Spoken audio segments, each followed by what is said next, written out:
So he brings me into a room, he brings in another officer, and they start questioning me. And I'm trying to answer their questions with as little information as possible, trying not to incriminate myself. I don't know.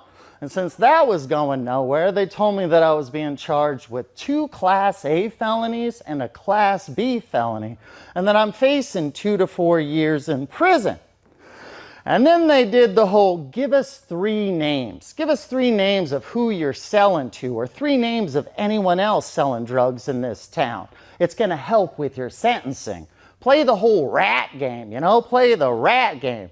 But I knew better than to play the rat game. And since I was being tight-lipped, they're like, well, all right, we're just going to take you to jail then. So they stand me up, they march me down to the jail, and I get processed, fingerprinted, photographed, and I put on the jail uniform.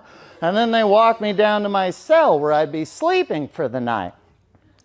And Dr. Carter, he stops me and he asks me, he's like, well, how did you feel at this point? What were you feeling? I was 19. This is my first time in jail. And I told him I was scared shitless. We were walking past the other jail cells, and one of the inmates, he's holding a tube of toothpaste, squeezed a little out, and he licks it while looking at me. I mean, I was scared shitless. I did not sleep that night.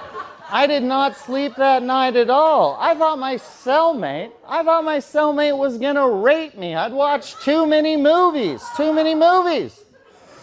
So, I was sitting there in my cell, I just kept thinking about the 2 to 4 years, not just in jail, but in prison. And that fear was just overwhelming. So I started considering my options.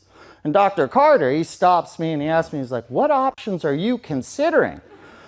And I was a little hesitant to answer him, and I was like, it's like, you can't tell anyone what I say in this office, right? You can't tell like the school administration or the police department, right? And he says to me, as long as you aren't planning on hurting yourself or anyone else. And he's like, are you planning on hurting yourself or anyone else? I was like, no, God, no. That's the last thing that I want to do. And he said, well, then what you say in here is safe. It's private.